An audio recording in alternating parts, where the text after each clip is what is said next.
Good morning, and welcome to Fossil Free California's Climate Finance Summit.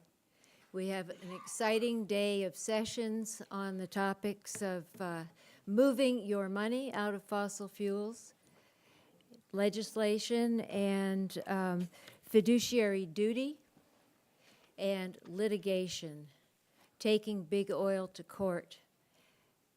I'm happy to see everyone here, and we will switch over to our first session now, Move Your Money. Our moderator for the first session is David Peaty. He's co-team lead with Indivisible Berkeley's Economic Justice Team. Take it, Dave.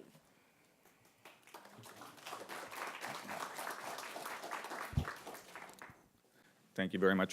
So Indivisible is a movement that probably many of you are familiar with in response to the tragedy of November of 2016. And Indivisible Berkeley really had a strong response. It's quite a large branch. It's not technically a branch, but a unit of the Indivisible movement.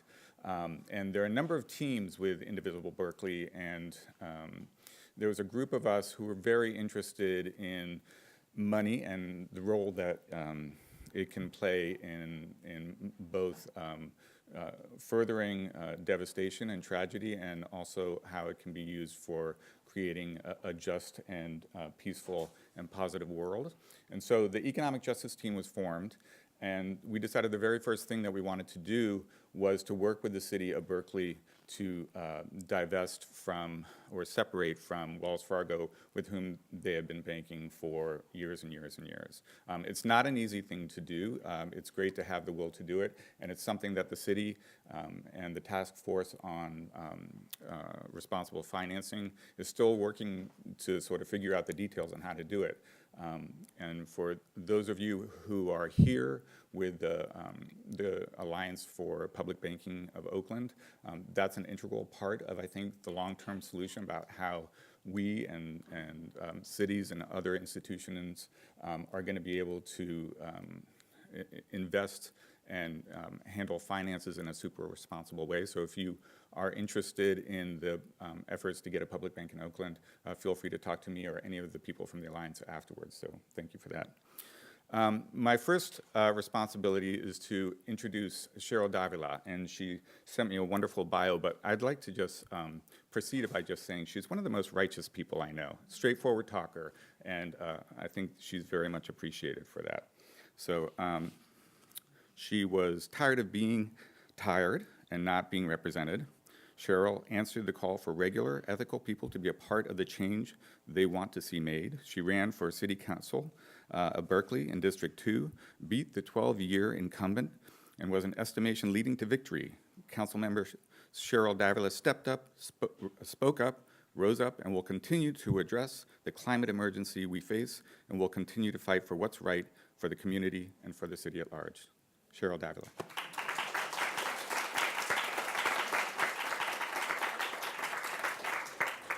Thank you. Welcome, everyone, and good morning. I'm Cheryl Davila, District 2 representative for the City of Berkeley. I'm happy to represent the constituents of District 2 and all the people in our wonderful city. I'm honored and humbled to be here today. Thank you for inviting me. Thank you for being here. And thank you for Fossil Free California. How many folks in the room went to the Climate Action, Jobs, and Justice March on Saturday? Wasn't that inspiring? Let's give that a round of applause. What a perfect day. The speakers, the murals were spectacular. The weather was the reason why I live in this amazing state.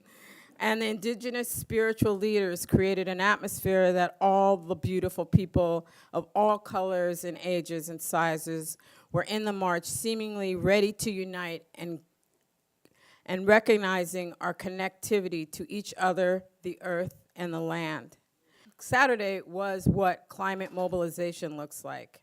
Over 30,000 marching for climate, justice, and jobs. We all know that climate change is here, and we are experiencing the effects in California and throughout the world. Carolinas are about to get hit right now.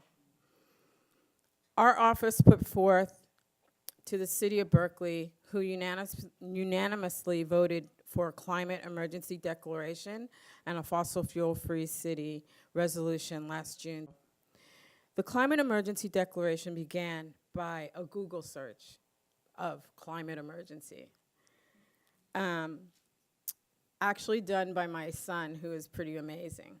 And he talked me into like being the champion for climate in Berkeley.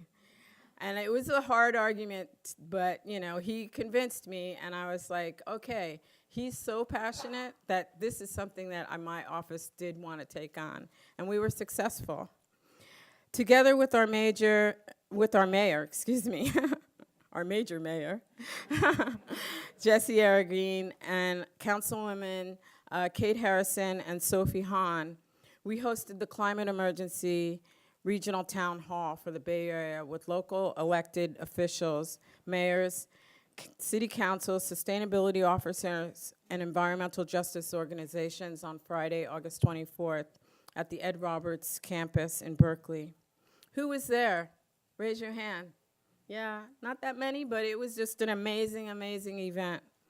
The town hall began with Karina Gould, a spokesperson for the Confederated Villages of Lejeune, or Ohlone, and co-director of the Sogourhe Te Land Trust, opened by grounding the day.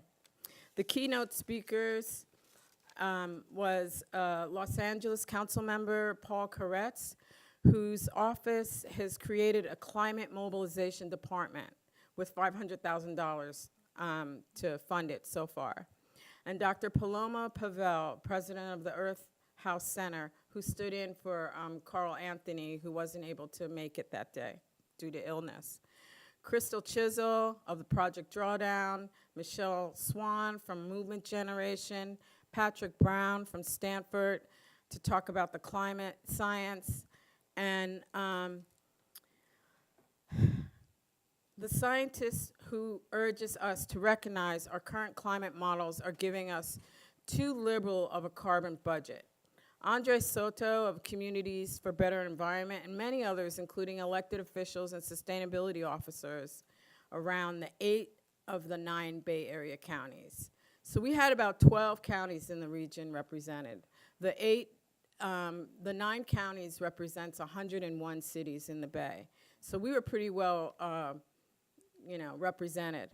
And our vision is to energize the 9 counties in a World War II scale mass mobilization on climate, enacting a just transition for people, earth, and diversity, and successfully enacting a Project Drawdown.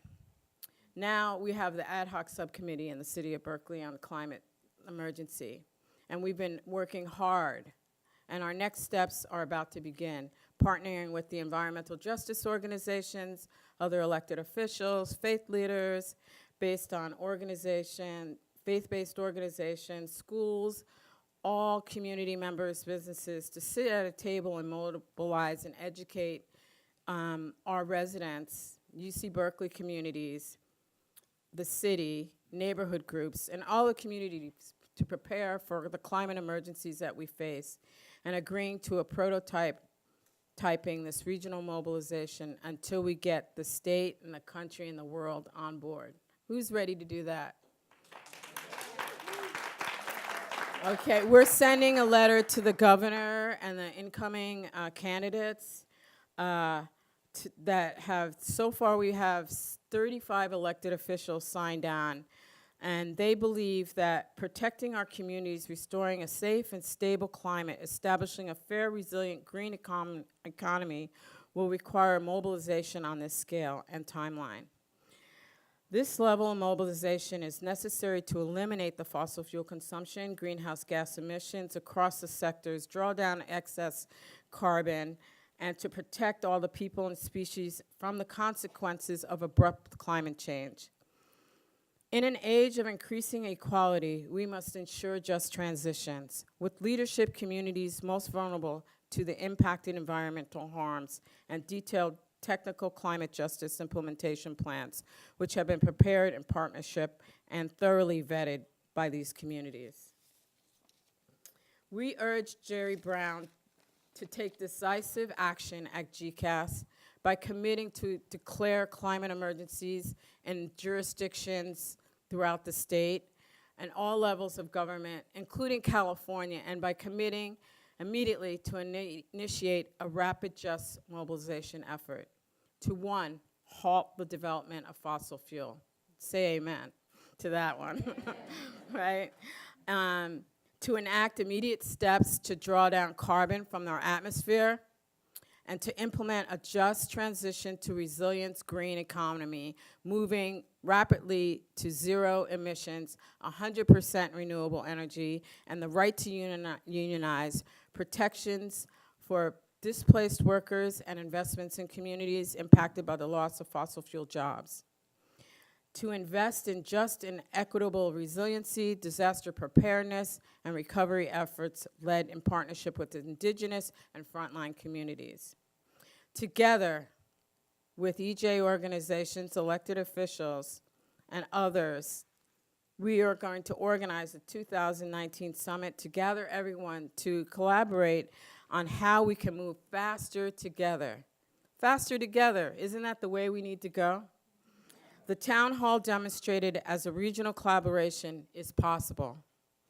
One of the outcomes of the town hall is to get other cities to commit to declaring climate emergencies and to be fossil fuel-free cities, and to declare fossil fuel-free resolutions in their jurisdictions and other municipalities. So if you can get your elected officials to do that, just start harassing them and sending them emails, and you can go to our ad hoc subcommittee website page and get the links to the declaration and the resolution to forward to your elected official. The Climate Emergency Declaration and Fossil Fuel Free Council items represented a vital proactive step to completely address climate change in our community and beyond. Thanks to Richmond City Council member Eduardo Martinez, Richmond has declared a climate emergency on August 4th. And I understand the mayors of Cupertino, Long Beach, Culver City, Lancaster, and Albany are also interested in doing this climate emergency declaration in the near future. Who knows if Berkeley divested in fossil fuels? They did. All right. The answer is yes, we did in 2013 in July. Moving your money out of fossil fuels is so important. We must accelerate the transition to a low-carbon economy. We must move our money out of ultra-deep offshore oil, move our money out of the coal mining and coal power industries, move our money out of tar sands. Climate risk is financial risk. Let's move our money out of fossil fuels and force banks to recognize the threats to communities, the planet, and their shareholders, and reject all forms of finance for drilling in the Arctic and everywhere else. Today, you'll have the honor of hearing a dynamic and inspiring speakers discussing moving the money out of fossil fuels, climate change and fiduciary duty, and climate damages and deception, taking big oil out of oil to court. I know it takes a village to raise a child, but it also takes a village to build community and the world to raise the planet. Let's mobilize, educate, and teach the intersections of capitalism, courts, and climate. Get ready to divest from fossil fuels to become truly fossil fuel-free California. Please enjoy today's Climate Finance Summit and all the other actions this week, including the Governor's Climate Action Summit. Thank you, and have a blessed day.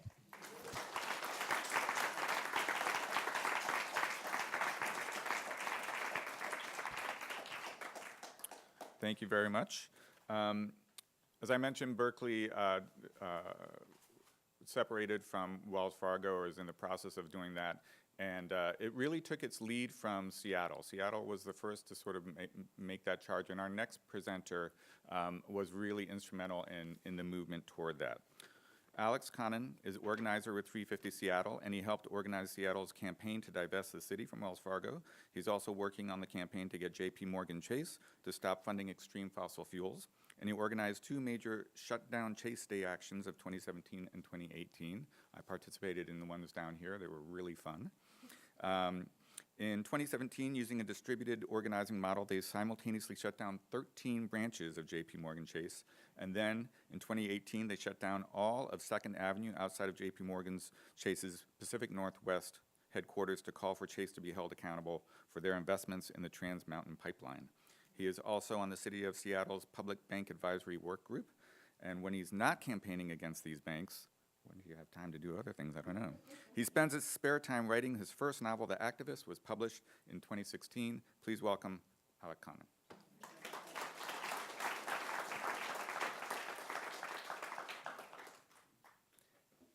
Thank you. That was a really wonderful introduction. You'd think I almost wrote it myself.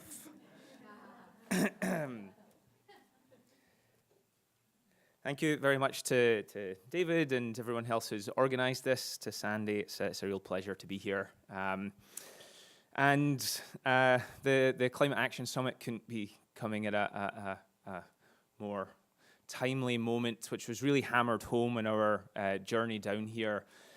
We had a train booked. We wanted to come down on the train, and then we woke up in the morning. Our train was supposed to be at 9:30 in the morning, and we woke up that morning to an email saying, "Oh, we're sorry, your train has been cancelled because the train tracks are on fire."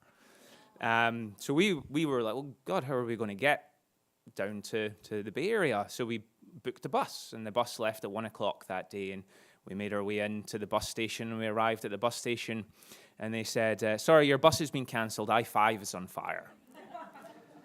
And, you know, you talk about ironies. Climate activists can't get to the climate summit because the country is on fire. It doesn't get any kind of more clear-cut than that. And one of the other ironies was that we ended up having to hire a car and drive down the coast, therefore contributing more carbon to the atmosphere than we would have had we taken the train. So we had become our very own little feedback loop. It is an honor to be here, and I think one of the questions that we all need to be asking ourselves, and really one of the defining questions of our generation, is what can I do? What can I do in the face of this overpowering, overwhelming threat of global climate change as one single individual, one tiny, inconsequential human? What can I do in the face of this seemingly overpowering problem, such a complex problem? That question isn't made any less grand by the knowledge that how we answer that collectively will really define the future of our species and all life on Earth. And if that feels like quite a daunting way to kind of frame this talk and to start it, that's because it is.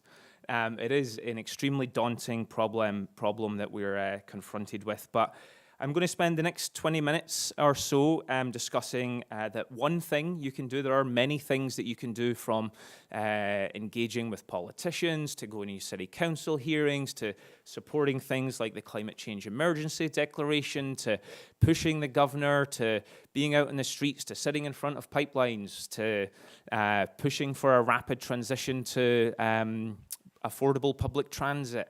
It's because it is such a huge problem, there are as many solutions as there are seconds in the day. But one thing that I hope to convince you of over the next, now I suppose 17 minutes, is that one thing you can do is align your money with your values and make the Wall Street banks the focus of some of your community activism. As David mentioned, I've been working on campaigns against Wells Fargo and JP Morgan Chase for about 3 years now.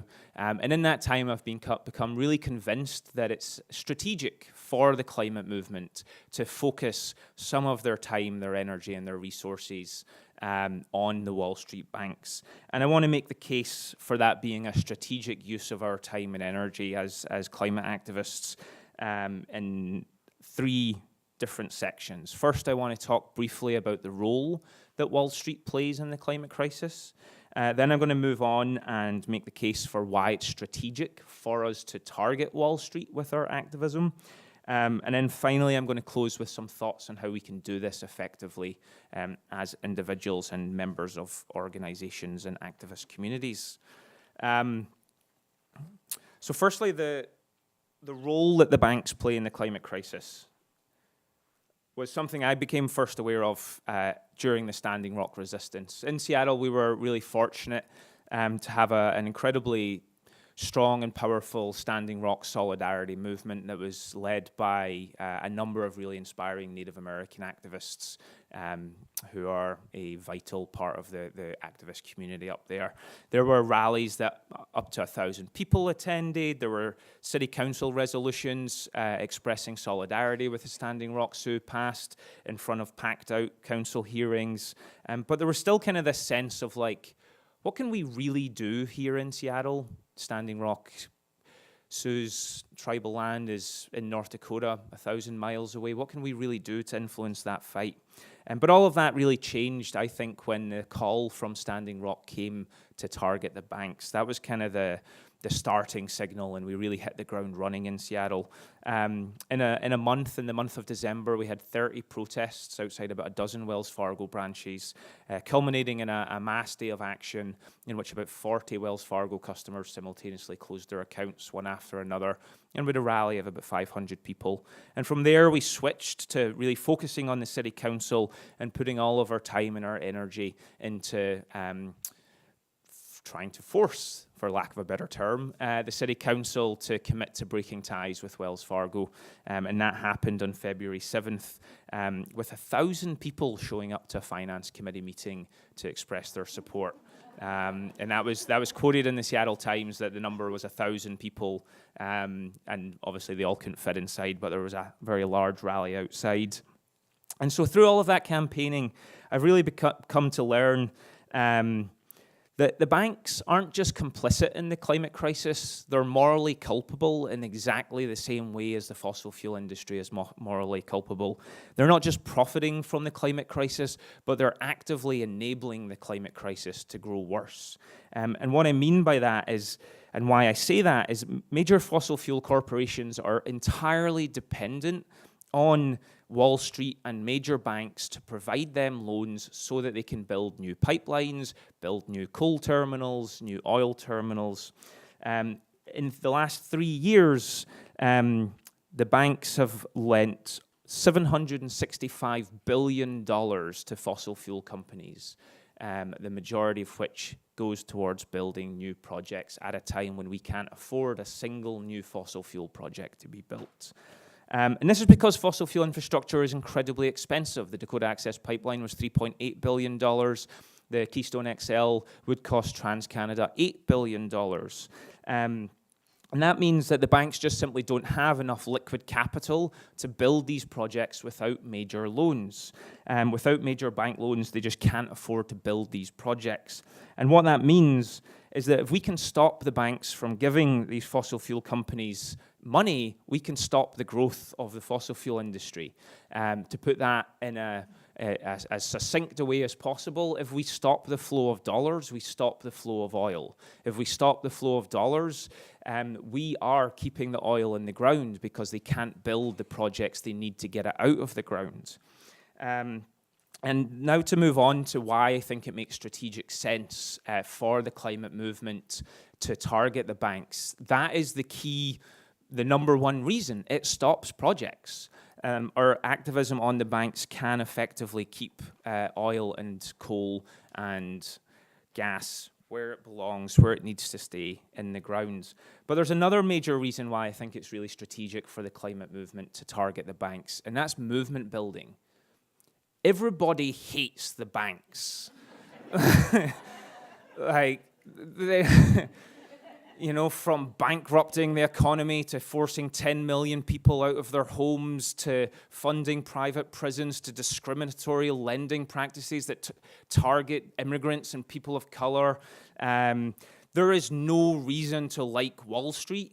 And people are primed to join in on a campaign that is about holding the banks accountable to their corporate greed and their immoral corporate practices.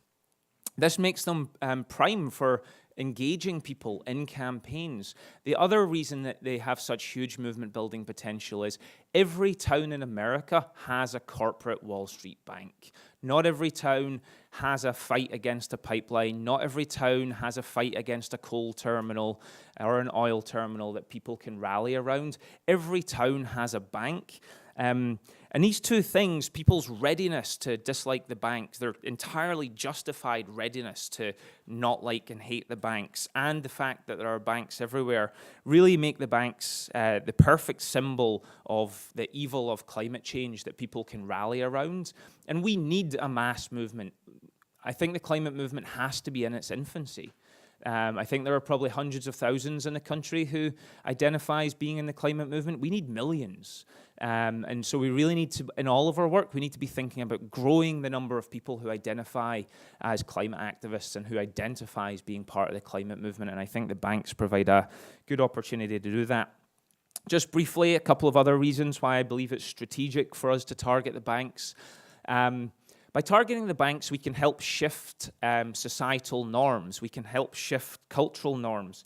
One of the central goals of the divestment movement wasn't to bankrupt the industry, but it was to remove the social license of the fossil fuel industry. And by targeting the banks with divestment campaigns, we can continue that vitally important work. It seems to me to be a natural evolution of the divestment movement to target the banks. With divestment, traditional divestment, we were saying it is immoral to profit from the fossil fuel industry. Now we are saying the fossil fuel industry is so immoral that it is immoral to do business with, to profit from businesses that profit from the fossil fuel industry. And so by stigmatizing the banks because of their role in the fossil fuel industry, we are continuing the stigmatization of the fossil fuel industry itself, which I believe we can see the success of the divestment movement in the spate of lawsuits by city and county governments around this country. When the divestment movement started 7 or 8 years ago, the goal was to paint the fossil fuel industry as an immoral, illegitimate force in our society. And we've achieved that to such an extent that major cities are now suing them because of their immoral, illegitimate actions in our society. A final reason why I think it really is strategic for us to run campaigns focusing on the banks is that they're winnable. The central business model of the fossil fuel industry is extracting and burning fossil fuels. They are not going to change their central business model. The central business model of the banks is not extracting and burning fossil fuels. On average, only between 1% and 4% of Wall Street banks have their total holdings or assets in fossil fuels. It's a relatively small percentage of their business. What that means is that there must come a point when their investments in fossil fuels become so reputationally and financially risky to the banks that it's simply no longer worth it for them, for their bottom line, for their balance sheets, to continue investing in these projects. And we got a hint that that is possible with Defund Apple. There was a recent study from the GCAS Business School in London analysing depositor activism during the height of the Defund Apple movement, found that the 17 banks who were funding DAPL lost out on between $8 to $20 billion worth of business as a result of their Dakota Access Pipeline investments. That's the language the banks talk. If we can replicate that and prove that was not a one-off, the banks will just start looking at their balance sheets and think these investments don't make any sense for us. Or if they don't go that far, they will at least increase the interest rates on the loans that they give to fossil fuel companies, which, as unsexy as this sounds, anything we can do to increase the costs of fossil fuel projects, make them less economically viable. Some fossil fuel projects already have a wafer-thin profit margin, particularly capital-intensive fossil fuel projects like the tar sands and Arctic drilling that require an average oil price of about $90 a barrel to make a profit. Anything we can do to make the building of new projects more expensive makes them less likely to go ahead. And targeting the banks is definitely one way for us to do that. And one other thing on winnable campaigns, we're not just targeting the banks. I would love to see the divestment movement evolve and how we have this wonderful list of institutions like the World Council of Churches and Stanford University and the City of Berkeley and the nation of Ireland that have committed to divesting from fossil fuels. I would love to see a wonderful list of foundations and churches and morally responsible institutions who say we're not banking with these banks because these banks are as immoral as the fossil fuel industry. And this work has already begun. There's an organization called Mazaska Talks. Mazaska is the Lakota word for money. That's M-A-Z-A-S-K-A, Mazaska Talks. It was founded by some dear friends of mine, Native American activists who we partnered with in the Wells Fargo campaign in Seattle. And they're calling for a boycott of the banks that are funding new tar sands projects in particular. And already organizations representing over 10 million supporters have joined that boycott. What I would love to see is the climate movement moving into a space where we are seeing moral institutions such as universities and foundations add their name to that boycott. And that gives us the opportunity to run thousands of potentially winnable campaigns. We can run campaigns at the University of Berkeley calling on the University of Berkeley to join the bank boycott. We can partner with city council members and run campaigns at the City of Berkeley to get them to add their name to the boycott. And in that way, this can gain major traction and continue that process of shifting cultural and societal norms, stigmatizing not only the fossil fuel industry, but other industries that profit from and enable the growth of the fossil fuel industry. So to summarize, the 4 reasons I think it makes strategic sense for us to target the banks with our activism. Doing so can stop projects, doing so provides huge movement building opportunities, doing so can shift cultural and societal norms, and doing so can provide us with the opportunity to run hundreds of winnable campaigns. I'm going to shift to spend my last 4 or 5 minutes talking about what that looks like. How do we get involved in community activism that's targeting the financial sector? The first and most obvious way to do so is to align your money with your values. There's an old saying that every dollar you spend is essentially a vote for the sort of world that you want to live in. And as long as you are banking with Wall Street banks like Chase and Wells Fargo, you're essentially casting votes for a world in which banks are allowed and able to fund new fossil fuel projects. So moving your money out of those banks into credit unions, not-for-profit banks, banks that aren't profiting from the destruction of our planet and the harming of our people. But that's only one thing. That's kind of the equivalent of changing your light bulbs and driving a Prius, which is important and great, but it's certainly not enough when we have a climate emergency and we're quickly running out of time and the problems are systemic, not the behavior of specific individuals. So while you absolutely should move your money, and when you're moving your money, you should absolutely inform the bank of why you're doing it. And you should tell them again and again and again and again why you're doing it. You should book a meeting with the bank manager and tell them why you're doing it. You should call the customer service line and ask to speak to a supervisor and tell them why they're doing it. You should write Jamie Dimon if you're a Chase customer and tell him why you're closing your account. It's no good us moving our money and not informing them why. They need to know why they're losing our custom and why they're losing our service and losing our money. But as important as that is, we also need to be making the banks the focus of our sustained and meaningful community of activism. And I think there are at least a couple of ways in which to do that. There's been an ongoing campaign against JP Morgan Chase now for a couple of years. JP Morgan Chase is the largest funder of extreme fossil fuels on Wall Street. Not only that, they're getting worse. In 2017, they increased their financing of tar sands by 400%. And they increased their financing of the world's largest 30 coal companies by 2,100%. And this is at a time when other Wall Street banks are kind of ramping, incrementally moving in the right direction. Chase is doubling down.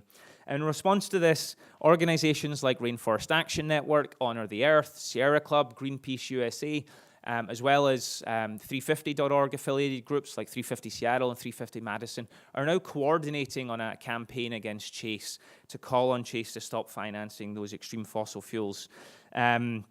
As was alluded to, that looks in many ways from organizing customers to close their accounts, to closing your own accounts, to participating in national days of action, to participating in call-in days and email days.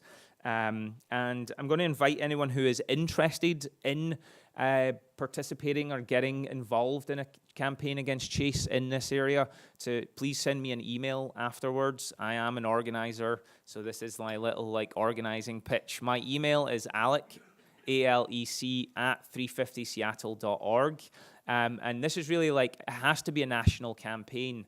By its nature, if we're going to affect this huge national corporation, there needs to be community groups all over the country nationally working on this. So if there was a group of people from Fossil Free California or other Berkeley community activist groups who wanted to get involved in that campaign, please reach out to me and I'm happy to get on the phone and talk more.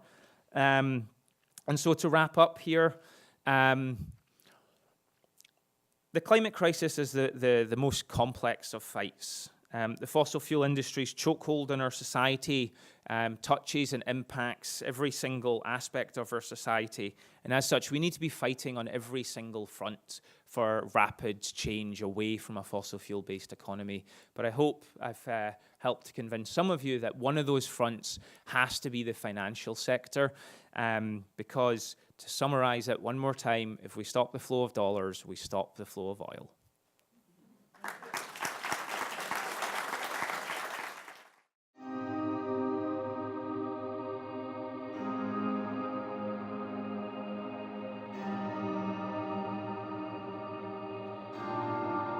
These banks are causing problems all over the world. They're privatizing water. They're causing deforestation. There's pollution. And so today, we are divesting the globe.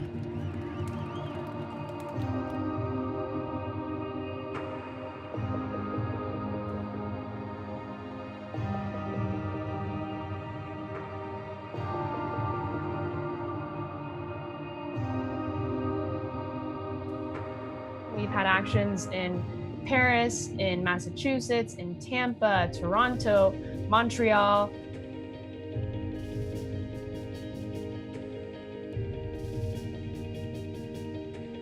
He said that if we left the letter there, that they would call the police. They reacted as if we were leaving a time bomb in the middle of the day. The Chase Bank here is closed. I think they're closed for the day. If the banks had a stronger filter around human rights, free, prior, and informed consent, what happened with the Dakota Access Pipeline at Standing Rock should have never happened. This is my home we're talking about, this land, these rivers. I mean, I'm 14 years old. I can't do a lot that other people can. And what you can do is take your money out of the banks and start vocalizing your opinion. Pipelines are a big issue in our communities. We will no longer let these things happen. We'll no longer let them take advantage of our people. Divestment being the tool that we're using. It's what we're using to tell these oil companies that we will no longer stand for the desecration of Mother Earth. We will no longer continue to invest in these projects. If there's enough financial risk posed to the banks as a result of these investments, then these investments will no longer be worth it for the banks. Everybody is making an effort to go to their communities, their cities, their banks, and telling them, why are you allowing injustice to happen? And we're calling them out. This has to stop. They can have a role in being accountable and making investments in renewables. They can stop human rights abuses. The bank should not be investing in these kind of injustices. We need to contemplate deeply. Our people, our First Peoples, know that path, a road to wellness and harmony and peace with every living thing. At the end of the day, the only thing that matters is life. The only thing that matters is the future. We can all choose where we put our money.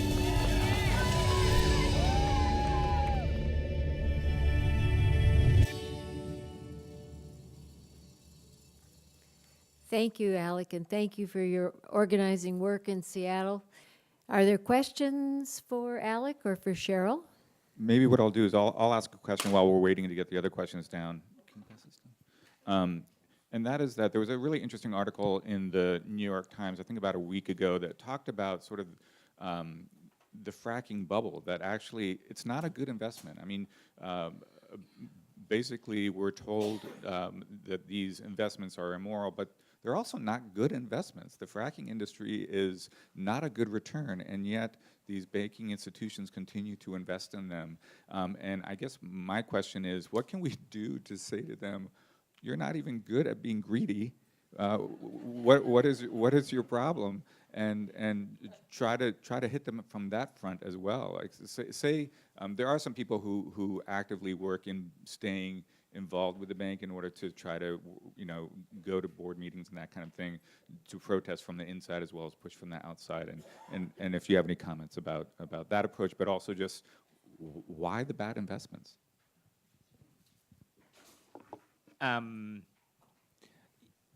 Yeah, I mean, that's a great question, and I don't know. I'm guessing there's a lot of gamblers out there, and there's a lot of people who know that the end of the fossil fuel industry is coming, and that they think they can ride the wave and hold on to those investments and get out at just the right time. But we already know that 80% of the fossil fuel reserves that are already factored onto the share market values of fossil fuel corporations cannot be burnt if we want to live in a world with a livable climate. And that means the end of the fossil fuel industry is coming. The only question is whether or not it's going to come quickly enough.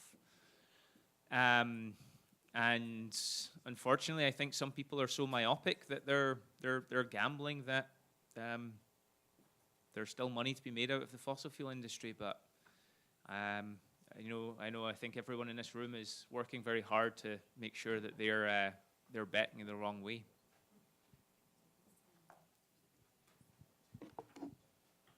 This is actually we have, I think, about 5 minutes left for Q&A, so we don't have a ton of time left for Q&A of this portion, but we do have a question for Cheryl about the website for the ad hoc. Is it the ad hoc link? The ad hoc committee? Yes. Sure. So you could go to the cityofberkeley.info and click on City Council, and then there'll be a list of all the ad hoc subcommittees, and there's one that says Ad hoc Subcommittee for Climate Emergency Declaration. And then you'll get to the page. And then you mentioned an event happening in 2019. Is that correct? Yeah, so if you want to get to that event, you can send an email to my office. I can leave some cards, but my email is cdavila@cityofberkeley.info, or you can send it to my assistant, who is Sarah Kirshnar, KERSHNAR, @cityofberkeley.info, to get and give us your email and state that you're interested in coming to the summit, and we'll add you to our list and invite you. Thank you. How can I find a non-Wall Street bank? Is there a list? Yeah, I believe there's numerous lists out there. One great avenue is just go for credit unions. Credit unions need to be non-profit banks, and they don't do the kind of speculative investing that Wall Street banks do. So, if you're just wanting to take a pretty simple approach, any credit union is going to be better than Wells Fargo or JP Morgan. There are lists. There's an organization called Green America has a list. 350 Seattle also has a list on its website. And I know Fossil Free California has done some Move Your Money work and perhaps provides lists of better banks. And I think one of our next speakers is also going to be talking about the kind of practicalities of moving your money and finding a better bank. But yeah, generally look for a credit union or look for a not-for-profit bank. There's Beneficial State Bank as a not-for-profit bank that operates in Washington. I don't know if it's in California, but it is. Yeah, so Beneficial State Bank would be another better option. Again, it's a not-for-profit bank. And we, out on the table, the Fossil Free California table out there, locally, obviously not for Minnesota, but locally here in the East Bay, we have a list of credit unions available and socially responsible banks. So I urge you, feel free to go pick up one of those. If by any chance they're all gone, we do have a website where all that information is available as well. So I think Code Pink also has a tool to let you decide or see how your money is being invested as well. And I think we'll be talking about that at the next. Yeah, exactly. The next question is kind of an interesting one, and I think speaks to your talking about how it's so pervasive. We really have to fight the fight on all fronts, and because it's involved in all of our lives. Do you work with the animal rights activists to combine forces? Would you consider doing so? And you mentioned a small thing to do is to vote with our dollars. Do you think going vegan could also be a small thing they can do? Yeah, I mean, I think the evidence is really clear now that plant-based diet is much less carbon intensive than a meat-based diet. And I know for a lot of people, you know, the idea of going vegan would be a big step, but even just taking incremental steps to reduce the amount of carbon-intensive food that you eat in your diet would be steps in the right direction. And vegan diets are generally definitely amongst the least carbon-intensive of diets. In regards to would we partner with animal rights activists and movements? Yeah, I mean, I think the more kind of cross-movement, intersectional work that we can do, whether it's with immigrant rights activists or racial justice activists or animal rights activists, the better. 350 Seattle hasn't had the opportunity to partner with animal rights activists, but we have been fortunate to be able to partner with some amazing racial justice organizations and immigrant rights organizations, and it's always been fruitful and wonderful to be able to kind of recognize the intersections of our work. And I just want to add, Indivisible Berkeley has really, you know, it's a relatively new organization, and they understand the power of partnerships. So if you are with an animal rights group and want to reach out to 350 or to Indivisible Berkeley about ways that we can collaborate and partner, I think this is ripe for all of that kind of work. So then how are we doing for time? 2 minutes. 2 minutes. Okay. Let's see. This one was an interesting one, just because I haven't heard discussions about this. But insurance for mining and pipelines, workers' comp supposed to pay for injuries of deaths of workers in dangerous industries, but they don't do it. If they were held accountable, rates would rise. So I guess that's an interesting point that maybe insurance companies, which is often very much linked to financial institutions, what role can we play, I guess, in pressuring other players as well?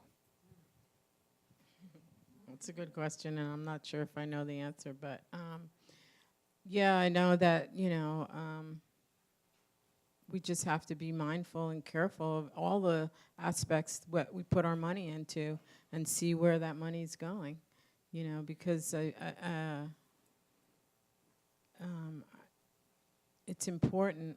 And now that's making me think about my insurance, and now I'm going to go back and look and see like how that's actually playing out in real life, because that's not something that I actually thought about prior. I mean, I bank at a credit union and have been for many, many, many years, and my retirement is not invested in any. I try to only do mutual funds and things that I know that are politically correct and not putting money into the wrong.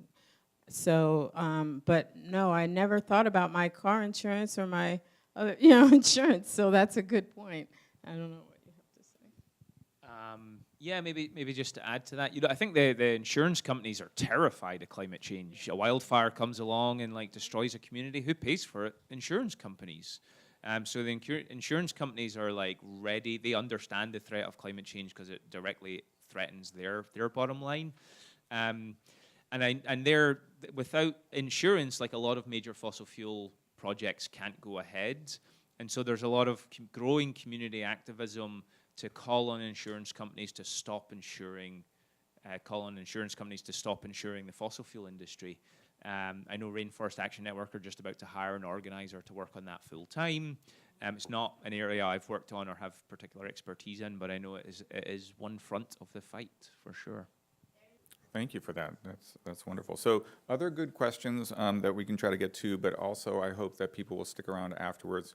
A lot of us will be happy to answer any other questions that we can.